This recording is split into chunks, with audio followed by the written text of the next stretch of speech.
Dr. Versace, as someone who appreciates stylish diamonds, it's an honor to meet the man whose last name conveys the highest levels of tasteful excellence. Do you have any relation to Gianni Versace, by the way? Look, it's all the same family, but when Gianni died, he left everything to Donatella, so I don't talk to him anymore. Huh. Good to hear indeed. Well, Dr. Versace, I'm just wondering if you can go ahead and share your presentation. We're looking forward to hearing it. So I'm going to talk about the Fentus lens. This is the concept of a lens that attaches to the anterior capsular rhexis. And now it's interesting to think about this because you would think that by now we'd have cataract surgery perfected. We've been doing it for long enough, but there are still problems to be resolved. We still have unwanted visual phenomena. We have dysphotopsias, we have glare and halos. And we're still not really able to adequately center a lens and to get a predictable effective lens position. So it would be nice to think we can resolve these issues. This style of lens, the Fentus rhexis fixated lens, is from Teleon. It's based on an existing lens platform. There's a family of lenses that share this concept, which is the concept of an asymmetric refractive design. It's an EDOF lens attached to the anterior capsular rhexis, and it's also a toric lens. We talk about centration all the time, and it's a word that gets bandied around but doesn't mean very much unless we really talk about the reference points. What really matters for a lens implant is centration with the visual axis. That's what's going to affect the quality of vision with a lens implant. And for the various markers we can use as we talk about centration, it's the visual axis we want to talk about, but that's not always so easy to measure and determine. Angle kappa relates the visual axis to the center, to the pupil. And this is very useful for refractive surgery, but really not useful at all for lens implantation. Angle alpha is the mark we should talk about with lens implantation because this correlates the position of the visual axis with the limbus, which pretty well equates with the capsular bag, which is where an intraocular lens will center. So angle alpha allows us to talk about the centration of an intraocular lens with the visual axis. The eye trace is a useful tool for looking at this, and we can see with the lens I'm talking about, this asymmetric segmental design, it's really quite forgiving in terms of the visual axis position because you've got a large area where you've got a refractive element that will work. It's only if you are unlucky enough to have the visual axis impinge upon the junction between far and near that you're going to get a problem with this. Negative dysphotopsia is something that occurs and often goes unreported. When it's studied carefully, it's reported that up to 3% of patients will experience negative dysphotopsias long-term, and they hate it.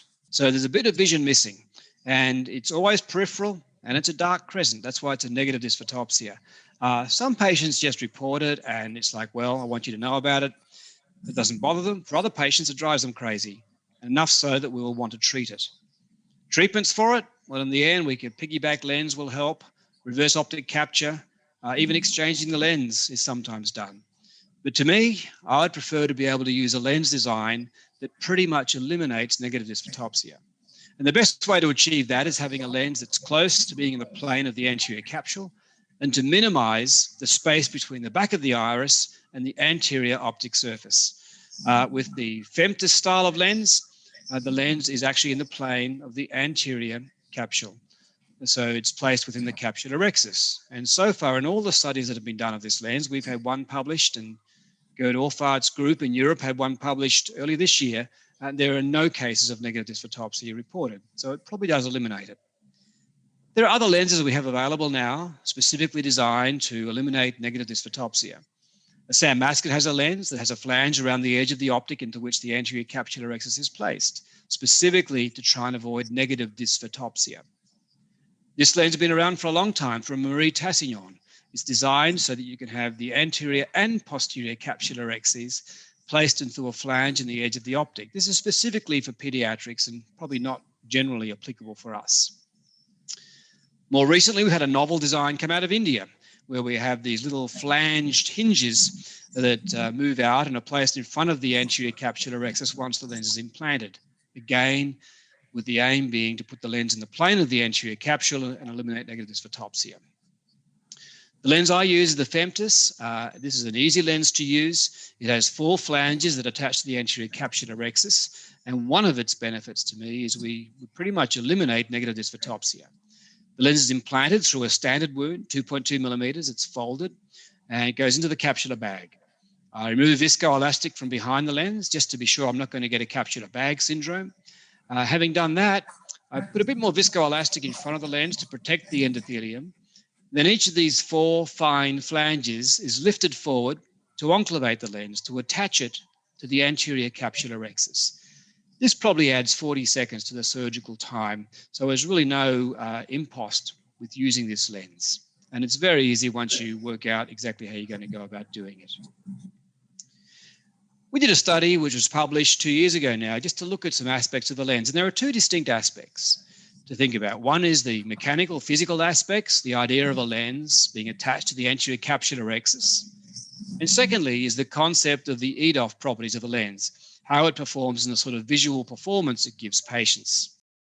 This was 50 eyes prospectively studied using a catalyst laser to create a capsular rhexis, looking at visual outcomes and also mechanical and physical outcomes. Refractive predictability is excellent. We had not more than 90% of our patients within half a diopter. That's what you would expect for any good quality lens. I would expect that with bigger numbers, we would see better refractive predictability with this lens design than with normal in-the-bag lenses. We have a more predictable effective lens position, so it makes sense that we will get more predictable refractive outcomes. The refractive outcome is stable over time. And importantly, when we look at patients being able to achieve 6.6 and N6, we have about 70% of patients who get these values, so the lens should give functional vision. The lens truly behaves as an EDOF lens. You may conceptualize it as a bifocal lens with 2 refractive elements, but its performance on a defocus curve is that of an EDOF lens, and very closely mimics that of the Symphony, but with an extension of the range of focus.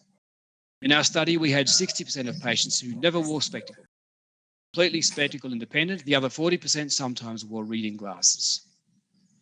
Importantly, this is probably the main point of this style of lens, is that we can achieve this kind of functional vision, but without the unwanted visual phenomena.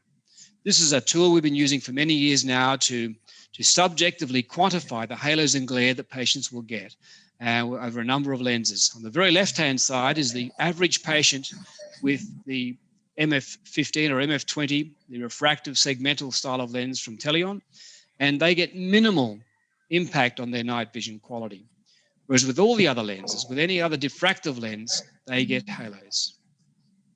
If we represent that graphically, on the far right is what we found for the Femtis in our study. So it has minimal unwanted visual phenomena as compared particularly with the diffractive multifocal lenses that we have used and measured with the same device. Subjective questionnaire closely mimics this outcome so that no patient had any kind of problem that went anywhere close to being an issue in terms of subjective impairment of visual quality. Just to mention that slide there, it was an interesting one to me because we saw unwanted visual phenomenon. They're there, but they're within the good range, it appears. Is that right? Right. Well, it's hard to represent some of these things when you've done a subjective questionnaire to represent them on a graph. And so here, basically, 100's bad, 0 is good. And it's just to make the point that everyone's going to have something. You know, sometimes you get a bit of dry eye, sometimes a little bit of glare if the sun's shining in your eyes. But for someone to score 10 when 100 is bad, that's all just like noise, really. Yeah, but it's a good point. The second aspect of the lens, which is really interesting, is the physical aspect, the idea of attaching it to the anterior capsular rhexis. What does that do? Does it give any benefit? And we looked at that. Certainly, we don't get phimosis. And again, with our study, with the collaborative European study, there are no cases of capsular phimosis seen. We get these beautiful, clean capsules that you can see 6 months, 12 months after surgery. There's no question in my mind that having the lens in the capsular rhexis really controls how the anterior capsule behaves with time. And certainly there's no mechanical forces causing the lens to move. So that we had a median shift in the lens of only 90 micrometers over 6 months. So it's just noise. In other words, once you place that lens aligned with your visual axis in the anterior capsular rhexis, that's where it will stay. It won't move as the capsule contracts after surgery. Now, of course, this necessitates a technique for doing a perfect capsular rhexis of a known circularity, size, and alignment.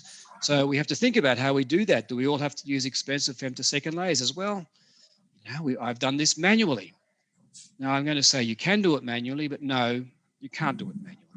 And being able to always create exactly a 5 mm capsular rhexis that's perfectly circular and perfectly aligned with the visual axis, yeah, you'll do it sometimes, like this time when I managed to do it, but you won't do it every time. So I think that manual capsular rhexis is not the solution. Zepto maybe is something useful and it avoids having to buy an expensive femtosecond laser, but this is not an easy device to use. It's quite cumbersome inside the eye, and I expect we will be seeing some complications with the use of Zepto. What I'm pretty excited about right now is the use of capsule laser. Capsule laser allows me to create a perfectly circular capsular rhexis of a known size that is up to 3 times as strong as what I can achieve with a femtosecond laser. And I think that's a good match for the Femtos lens. And there's a very nice paper published by Shiraz Dyer's group 2 years ago now that showed that the capsule laser can create a capsular rhexis that's much stronger than both a manual capsular rhexis and also that created by the femtosecond laser. And that's because the edge of the capsular rhexis shows this sort of congealed rolled rim of collagen, which is smooth and strong, as compared with the bottom image, which is that of a femtosecond laser capsular rhexis, where you have the kind of perforated appearance that can tear out. And as I finish, I'll say that this lens design attached to the anterior capsular rhexis lends itself to a toric lens. Once the lens is enclavated, attached to the anterior capsular rhexis, it can be rotated. And you can place it exactly where you want it, and it will stay there. There's no bounce, there's no movement as those haptics compress and re-expand. So I think as a toric, this is going to give us accuracy of alignment like we've not been able to achieve before. So in summary, I think that the concept of the capsule fixation of a lens makes sense. We can probably eliminate dysphotopsias. We can align with the visual axis. We can prevent capsular contraction syndromes. With enough numbers, we'll be able to demonstrate, I think, that there is more refractive predictability because of the effective lens position being a more known quantity. Tilt is significantly reduced. And with the EDOF design, we can really minimize any unwanted visual phenomena that we may see with other forms of EDOF lenses. So I think this is a compelling technology, and I'm going to use it more and more. Well, Dr. Versace, to use the language of diamonds, I think your lecture was crystal clear.